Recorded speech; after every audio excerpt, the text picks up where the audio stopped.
네, 맥넷 워킹그룹 COD 이제 법률을 2020년도에 오늘 처음 열게 되었습니다. 사실은 워킹그룹 커드는 이제 융합 기술법제 연구회거든요. 교수님 일단 시작하기 전에 이제 교수님 오프닝 코멘트를 부탁드리겠습니다. 네. 특별히 오프닝 코멘트를 할 거 없고, 우리 어쨌든 오늘 새롭게 다시 시작하게 돼서 굉장히 반갑고, 또 우리 두 분 발표하는 이 선박 전자증서하고 그다음에 황해 특별 민간 구역 지정 필요성 두 가지 발표하는 분들이 오늘 고생을 해줄 것 같고요. 잘 진행되기 바랍니다. 전자서명에 대한 보안 요건을 조금 더 보면 앞으로 이제 향후에 원활한 이행을 위해서는요, 조금 개선돼야 될 사항들이 있겠다라는 겁니다. KR에서 이제 전자서명을 잘 유지 관리를 하고 있으나, 국내 이제 전자서명 현행법은 해외 인증기관을 공인인증기관으로 인정을 하고 있지 않았다라는 문제점이 있었거든요.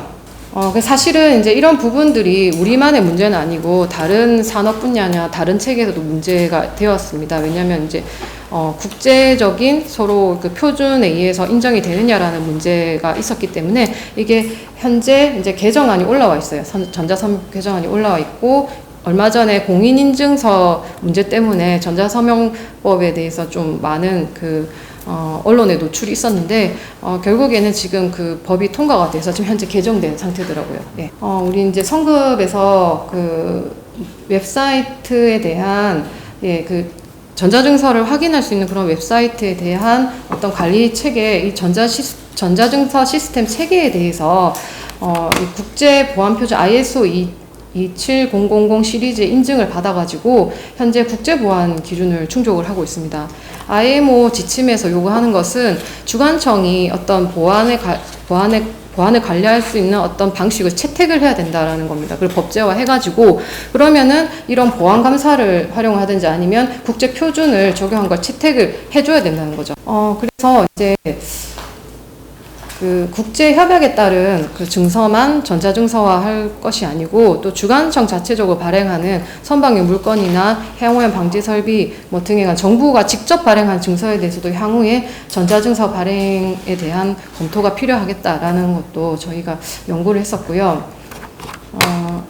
네, 그리고 또 지방청에서 ISPS나 MLC 증서, 그다음 내항선 안전관리증서 같은 것들을 발행하고 있는데, 이것도 전자증서로 시행해 나갈 필요가 있겠다라는 겁니다. 네. 자, 그래서 우리가 연구할 당시에 일단은 법규의 개정 방안은 선박 안전법 시행규칙에 대해서 이제 개정을 하는 것인데, 1항과 2항이 있을 수 있겠다. 이렇게 많은 증서가 있는데, 이것을 각각의 증서에 해당하는 조항을 개정할 것이냐. 그럼 45개의 증서가 있다고 했는데 정말 많잖아요. 1항의 방안을 말씀을 드리면, 그래서 이제 다수의 전자문서, 전자증서를 종합적으로 수용할 수 있는 하나의 조항을 신설하는 방식입니다. 예, 결론부터 말씀드리면 이 방식으로 시행규칙이 개정이 되었습니다. 예, 네, 그래서 이렇게 이제 개정 문구를 또 연구를 해봤고요. 그리고 이제 이안은 요거는 그냥 참고로 보여드리면은, 각각의 규정에 이렇게 시행규칙에 관련된 규정에 전자문서로 된 증서를 발행할 수 있다라는 식으로 이제 넣어주는 거였습니다. 쭉 앞서서 이 전자검사 증서에 대한 내용을 설명을 드렸고, 지금 현재 아무래도 코로나 때문에 현장에서의 검사 수급이나 이런 증서 발급 자체도 원활하지 않은 걸로 생각이 됩니다. 그래서 언택트라고 해서 직접 만나서 뭔가 일을 하는 것이 어려운 시대에 이러한 검사 전자증서의 발행은 더 빨리 당겨지고 좀 더 널리 시행이 되어야 된다고 생각이 됩니다. 예, 이상으로 발표를 마치겠습니다. 감사합니다.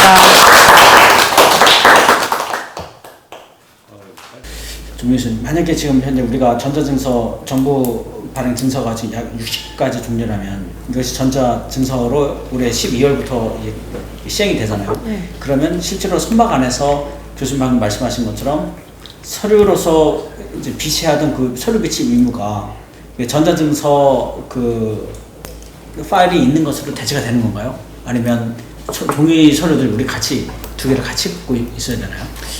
제 생각엔 두 개 다 같이 갖고 있을 필요는 없고 전자화돼 있으면 그거로 이제 만족할 수 이제 있을 거 만족할 수 있고. 그렇다면 선원들이나 이제 선주 입장에서는 훨씬 부담이 좀 경감되는 어떤 그런 부분이 있겠는데, 그죠? 전증서에 있으면 이제 서류 굳이 안 해도 되니까. 당분간은 더 시스템이 개정되고 하면 좋지만 당분간은 많은 선주한테 엄청난 혜택이 가는 건 없을 것 같고 대려 정부 대행 검사하는 차원에서 편할 수도 있을 것 같아요. 양쪽 다 조금씩 그래서 업무가 줄겠죠. 근데 처음에는 늘 것 같아요, 대려. 그리고 우리 이러한 이제 선박긴 해양오염은 전 세계적으로 지리적으로 취약한 해역에서 더 오염을 가속화시키고 있습니다. 근데 1992년 월드와치 민간 이제 NGO 단체에서 10대 죽어가는 바다 중에서 옐로우시를 두 번째로 꼽았습니다. 첫 번째는 블락시가 첫 번째고 두 번째는 옐로우시였습니다. 그 환경 협력이 체결되게 되고 다양한 국제 기구를 통해 가지고 항해를 살리기 위한 노력을 시작하는 계기가 됐었습니다. 아까 말했던 대로 항해는 1992년 이제 엉클러스 이제 유엔 해양법 협약이 채택된 이후로 이제 아직까지 우리나라와 중국은 그 해양 경계 협정을 맺지 못하고 있습니다. 1994년과 1996년에 우리나라와 중국이 배타적 경제 수역을 이제 선포를 했었습니다. 배타적 경제 수역을 이제 200캐리로 선포를 했지만 사실상 이 수역 자체가 좋기 때문에 중첩 수역이 존재할 수밖에 없고, 현재 이제 우리나라 같은 경우는 등거리성 원칙에 따라 가지고 배타적 경제 수역을 설정했는데 중국은 자연 연장 원칙을 사용하고 있습니다. 자연 연장 원칙이라고 하면은 실트 라인이라고 해서 옛날에 고대에 흘러왔던 태적물을 따라 가지고 그 끝을 기점으로 잡고 이제 베이스 라인을 그리는 겁니다. 근데 분쟁, 이제 그 해양 경계 획정에 대한 분쟁들이 어떻게 이제 선박긴 해양오염에 영향을 미칠 수 있냐면, 당연히 이제 우리 이제 법령 제정권과 이제 그 집행 관할권을 행사하는데 한계가 존재합니다. 그리고 두 번째는 이제 이러한 이제 그 국제적인 협력에서 국제법 차원에서는 지역 협력과 이제 국제적 협력을 가장 중요한 우선순위로 잡고 있는데, 이 황해는 기본적으로 이제 이러한 경계 이제 외교적인 상황과 이제 분쟁이 있기 때문에 지역 협력을 체결하고 이제 나아가기 위해서는 굉장히 어렵다는 것이죠.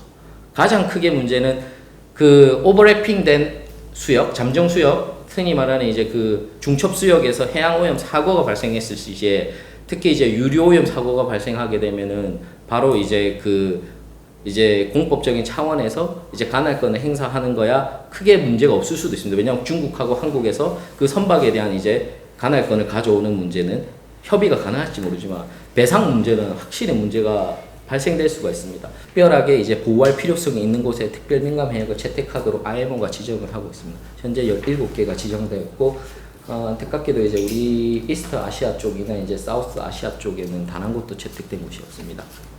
그 호주에 뭐 산호초 네. 있는 그레이트 베리어 있습니다. 예. 그래서 이제 이 PSSA는 좀 이제 기본적으로 이제 컨셉이 살짝 이제 이 IMO가 채택하면 법률 법안하고는 조금 다릅니다. 이제 바로 이제 그 APM이라고 하는 이제 그 보호 조치를 설정할 수 있도록 이제 하고 있고, 그 연안국이 보호 조치를 설정할 수 있도록 하고, 그 보호 조치의 법률적 근거는 IMO가 채택하고 있는 이제 그 법적 도구를 쓰도록 하고 있습니다. 근데 이제 사실상 이제 많은 이제 PSSA가 확대되고 이 개념 자체에 대한 논의가 많이 일어나면서 아까 말했던 이제 정민 교수님 말했던 그레이트 베리어, 이제 호주가 그레이트 베리어를 PSA로 설정하면서 강제 도선화를 시켜버렸습니다. 강제 도선화를 시키는 거는 가장 크게 문제가 되는 게 뭐냐면 이제 유엔 해양법 협약에서는 무해 통항권을 인정합니다.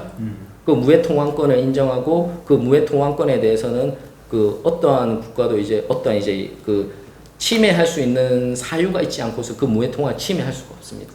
그래서 이제 이러한 이제 그 IMO가 많은 이제 코드와 레졸루션을 제공하기 위해 이제 제공하고 있지만, IMO가 이제 하고 있는 이제 아주 그 법적 기술적인 측면에서 이러한 레졸루션이나 코드를 제정한 후에 이제 모 협약에 인코퍼레이트 되면서 법적 구속력을 얻게 하는 방법을 많이 쓰고 있습니다.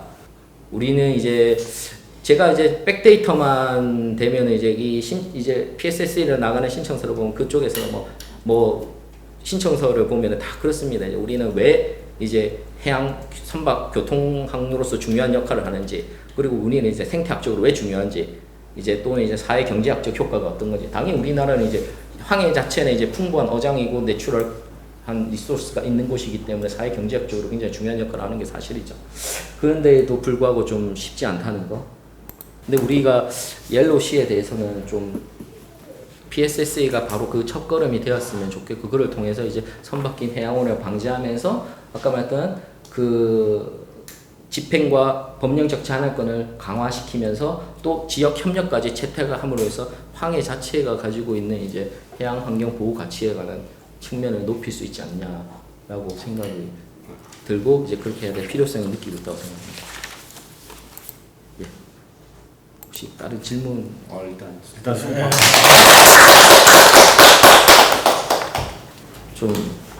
좀 노력해야 되는 부분도 많이 있긴 있습니다. 첫 번째로 제가 봤을 때 가장 노력해야 되는 거는 일단은 이제 이 리스크 어세스먼트를 먼저 시작을 해야 됩니다. 왜냐면 이게 여기 항해에 대한 거 이제 백데이터들이 하나도 없고, 우리나라 관할가 안에서만 조사를 하고, 이제 환경 협력이나 다른 국제 협력을 통해 가지고 우리가 이제 진짜 이제 선박긴 해양 오염에 대한 이제 통항량 조사부터 그런 이제 현재 오염 변화, 아까 말했던 미세 플라스틱이 현재 이제 우리가 조사를 지금 시행하고 있지만 플라스틱 어구 유출됐고 이제 항해 쪽에 이거 굉장히 좀 심각한 수준에 있긴 있습니다. 그런 것들에 대한 논의가 좀 먼저 했으면 좋겠다. 우리 일단은 뭐 오랜만에 이 코드 모임 했는데 우리 성민 박사께서도 좋은 전자증서 내용 해주셨고, 또 우리 최상환 박사 아직 박사 마무리 단계에서 나름대로 연구하고 있는 거에 일부를 떼서 우리 항해 우리나라하고 직접적 관련 있는 이 부분에 대한 내용을 하면서 저도 많이 배웠고, 또 좋은 내용도 앞으로 좀 발전적으로 우리 이 리지널 협약이 발전할 수 있는 방향으로 잘한 것 같아요. 그래서 두 분도 고생하셨고 박수로 마무리를 할까 합니다. 고생하셨습니다. 수고하셨습니다.